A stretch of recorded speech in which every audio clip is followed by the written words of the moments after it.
Sa nakaraan nating kwento matapos matalo ang Demonic Order sa Magic Tower, hinikayat ni Kang Wu ang mga mage na magtrabaho sa Red Rose Guild upang gumawa ng mga armas na may engkantasyon, kapalit nun ay ang pagpapautang nila ng pondo upang masimulan muli ng mga mage ang kanilang paghahanap sa katotohanan.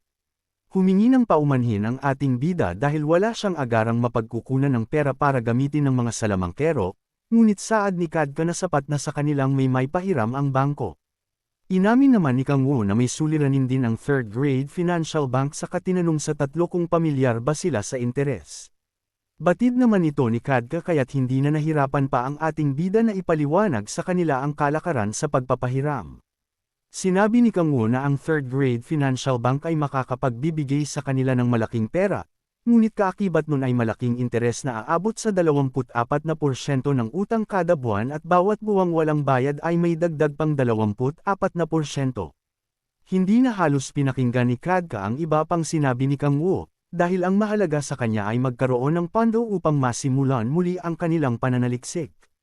Patuloy na pinaliwanag ni Kang Wu na magiging problema kapag hindi nakabayad ang mga mage, kaya't nagbigay siya ng sulusayon na dagdagan ng mga ito ang oras ng kanilang pagtatrabaho.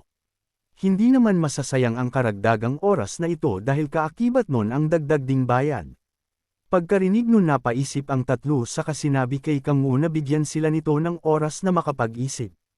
Habang nagpapahinga sa gilid dinig niya ang usapan ng tatlo at ilang negatibo nitong mga komentaryo, gayunpaman inisip nila kaagad ding mababayaran ang utang oras na maibenta nila ang mga gawang armas. Ang pinaka-importante para sa kanila ay ang ma-recover ang libro ni Hecate, bagaman sinabi ni Kang Wu na mas malaki ang matatanggap na bayad ng mga mage kumpara sa membeo ng guild, wala namang alam ang tatlo tungkol sa pagpapasahod ng mga ito at kung magkano ang kanilang natatanggap.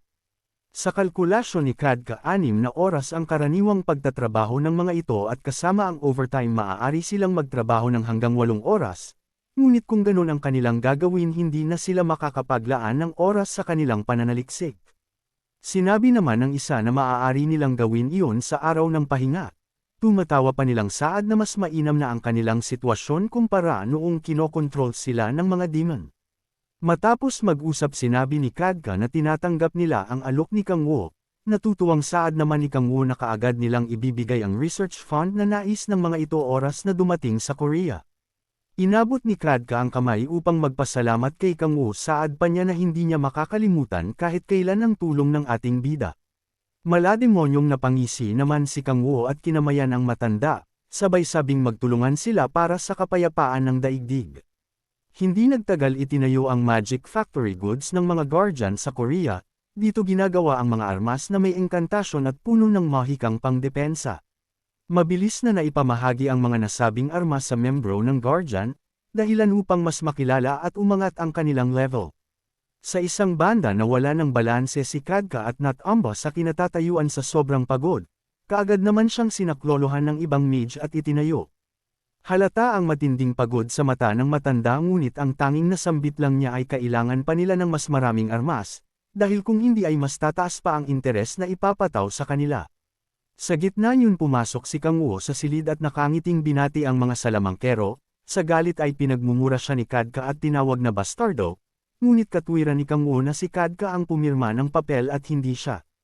Sinabi ni Kadka na niloko sila ng ating bida, ngunit paliwanag ni Kang Wu na isinalaysay niyang lahat ng detalye sa mga ito kaya't wala siyang anumang kasalanan.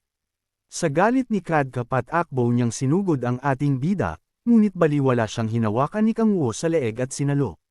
Nakangiting iniangat ni Kang Wu ang matanda sa kasinabing nagmamatigas pa din ito matapos ang nangyari.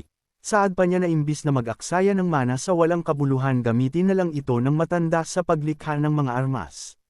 Yutal namang tanong ni Kadka kung paano ang layunin nilang mabuo muli ang libro ni Hecate. Sagot ng tuso nating bida na hindi niya na kailangan pang magpagod, dahil isa lang ang katotohanan na dapat niyang pagtuunan ng pansin. Lahat silang naruroon ay kailangan ng pagkain at bago makabili ng pagkain kailangan nila ng pera, para magkapera kailangan nilang magtrabaho kagaya na lang ng ginagawa nila ngayon. Ito ang katotohanan na nais itatak ni Kang Wu sa isip ni Kadka, na halos hindi na makahinga sa pagkakasakal niya dito. Binitawan niya ang matanda na agad bumagsak sa sahig sa kabilin na magtrabaho itong maigi, kung nais nitong makakain ng maayos sa isang araw. Dahil ang hindi magtatrabaho ay hindi mahahanap ang katotohanan. Galit na sigaw ni Kadka na niloko sila ng ating bida at pinagtatatrabaho ng walang tigil kahit pa weekend, taliwas sa pangako nitong ihahalin tulad ang kanilang pagtatrabaho sa pagtatrabaho ng malaking guild. Paliwanag naman ni Kang Woo na kailanman ay hindi siya nagsinungaling, dahil nanggaling mismo kay Cho Yeonjo na nasa 14 na oras ang oras ng kanilang pagtatrabaho, ito ang karaniwang oras ng pagtatrabaho ng malaking guild sa Korea. Sinabi pa ni Kang Woo na nakakatawang isipin na halos ilang buwan na nila itong ginagawa, ngunit ngayon lang naglakas loob si Kadka na magreklamo. Pagkaalis ay nagtungo si Kang Woo sa Grand Canyon kung saan liblib huminga siya ng malalim bago simulan ang bago niyang kalokohan. Pumikit si Kang Woo at dinama ang power of fire sa kanyang loob, inilabas niya ito upang tawagin ang kaluluwa ni Maman na hinigop ng Myriad Demon Palace. Ang buong enerhiyang naipon niya ay itinutok niyang lahat sa demonic Sikhi. Nang itim ang mata ni Kang Woo kasabay ng pag-ikot ng malakas na apoy sa buo niyang katawan. Noon pa man ay hirap na siyang kontrolin ang apoy na ito, ngunit sa katigasan ng kanyang ulo at determinasyon, sinubukan niya itong ipasok sa manti niyang armas na demonic Sikhi. Sa tindi ng nilabas niyang kapangyarihan, sinabayan niya pa ito ng power of blade, na biglang lumabas sa paligid ni Kang Woo habang malakas siyang sumisigaw. Pinagsanib niya ang power of blade at ang kapangyarihan ng prince na power of fire, at sa kasaysayan wala pang sumububok na gumawa nito na prince o kahit isang god. Unti-unting ang apoy na kumakalat sa katawan ni Kang Woo ay namuo sa kanyang kamay, nang itaas niya ito isang magandang blade na may kakaibang kulay ang kanyang nalikha na inawag niyang Inferno. Kasabay nito ang isang teknik na magagamit niya bilang skills na magagamit niya sa sukat at eksaktong bagay. Naabot ni Kang Woo ang isang mataas na bagay bilang gantimpala, nagkaroon siya ng highly level quest bilang Triensa na maging isang demonic god. Gulat na tanong ni Kang Woo kung ano ang bagay na ito, gayong alam niyang ang dalawang step upang maging demonic god, ay ang extreme demonic delay at demonic spirit. Wala pa siyang naaabot alinman sa dalawang ito, kaya tanong niya kung paano siya magkakaroon ng highly level quest. Nang pindutin niya upang alamin kung ano ang inutukoy na highly level quest ng window, lumabas dito ang restriction na wala pa siyang kakayahan na mabasa ito. Inis na sinabi ni Kang Woo na kapag nakita niya ang gumawa nito, malaking question mark ang itutuktok niya dito. Gayunpaman alam niyang hindi pa niya ito kayang resolbahin sa ngayon, at ang tanging problema niya ay ang mabilis na pagtunaw ng armas, gayong hindi niya naman ito nagamit. Hindi ito perpekto gaya ng kanyang inaasahan, ngunit nais pa din niya itong subukan kaya't wala sa sarili niya itong iwinasiwas sa lupa. Makaraan ang ilang oras ibinalita sa telebisyon ang nangyaring malakas na lindol sa Grand Canyon, sa kasalukuyan nababalot ito ng matinding lava na parabang sa isang bulkan.